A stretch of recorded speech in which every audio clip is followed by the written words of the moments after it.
नमस्कार विद्यार्थी मित्रांनो. काल आपण मराठीचे इम्पॉर्टंट घटक कोणकोणते आहेत ते बघितले होते. त्याच्यामध्ये आपण वर्णमाला, संधी, शब्दांच्या जाती आणि नामे असे 4 टॉपिक बघितले होते. आज आपण आणखी 6 टॉपिक बघणार आहोत. तर सुरू करूया आजच्या व्हिडिओला.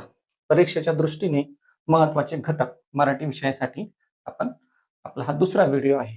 तर 5वा जो महत्त्वाचा घटक आहे तो म्हणजे लिंग. लिंगाचे एकूण 3 प्रकार आहेत. पुल्लिंगी, स्त्रीलिंगी आणि नपुंसकलिंगी. तर प्रश्न असा येतो, एक शब्द दिला जातो आणि तो स्त्रीलिंगी आहे की पुल्लिंगी आहे की नपुंसकलिंगी आहे ते ओळखायचं असतं. उदाहरण द्यायचं झालं तर वेळ.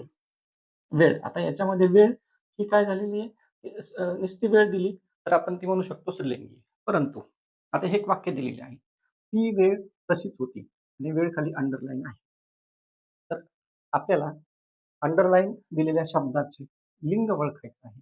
ती वेळ तशीच होती. तर इथे जी वेळ आहे ती आहे स्त्रीलिंगी.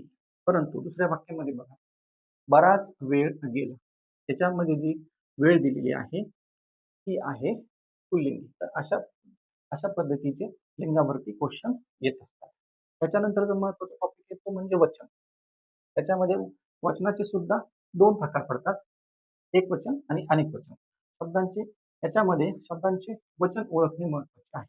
समजा उदाहरणार्थ एक शब्द दिला जाईल ते, तर हा शब्द एकवचन आहे की अनेक वचन आहे, अशा पद्धतीचे क्वेश्चन याच्यामध्ये विचारले जातात. त्याच्यानंतरचा महत्त्वाचा टॉपिक येतो म्हणजे विभक्ती.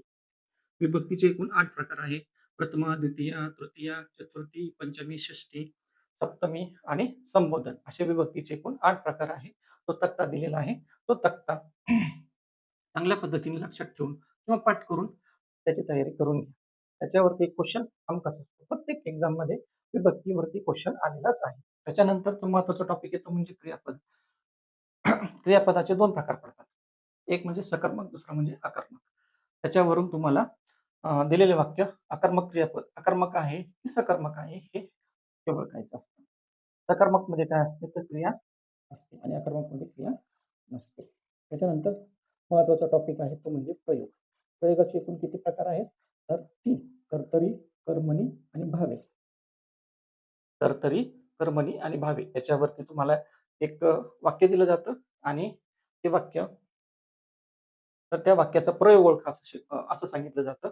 तर तो कोणता प्रयोग आहे ते तुम्हाला ओळखायचं असतं. तो कर्तरी आहे, कर्मणी आहे की भावे आहे. अशा प्रकारचे क्वेश्चन शक्यतो प्रयोगावरती येत असतात. त्याच्यानंतरचा महत्त्वाचा टॉपिक म्हणजे समास. समास सुद्धा 1 मार्काला हमखास येतो. प्रयोग 1 मार्काला येतो. क्रियापद 1 मार्काला येतं. विभक्ती सुद्धा 1 मार्काला येतं. वचन सुद्धा 1 मार्काला येतं आणि लिंग सुद्धा 1 मार्काला येतं. तर आता आपण बघूया समास. समासाचे एकूण 4 प्रकार आहेत. त्याच्यामध्ये पहिला जो प्रकार आहे तो म्हणजे अव्ययीभाव समास. आता अव्ययीभाव समास कसा ओळखायचा? शब्द दिलेला असतो आणि त्याच्यावरून तुम्हाला त्या शब्दाचा समास ओळखायचा असतो. तर अव्ययीभाव समासमध्ये काय असतं? तर पहिलं जे पद आहे ते महत्त्वाचं असतं आणि दुसरं पद काय आहे? गौण असतं. त्याला आपण काय म्हणतो? अव्ययीभाव समास म्हणतो. तत्पुरुष समास कसा ओळखायचा? तर तत्पुरुष समासमध्ये काय असतं? अ, पहिलं जे पद असतं ते गौण असतं आणि दुसरं पद जे असतं ते मुख्य असतं, प्रधान असतं. द्वंद्व समासामध्ये काय असतं? दोन्ही पदे महत्वाची असतात. दोन्ही पदे प्रधान असतात. दोन्ही पदे मुख्य असतात आणि द्वंद्व समासामध्ये गौण पद नसतं. बहुव्रीही समास. आता बहुव्रीही समासामध्ये काय असतं? तर दोन्ही पद महत्वाचे नसतात, तर तिसरं पद महत्वाचं असतं. म्हणजे त्याचा अर्थ वेगळा होत असतो. याची जी उदाहरणं आहेत ते देवावरती त्याला देवाच्या याच्यावरती आधारित याचे उदाहरणं असतात.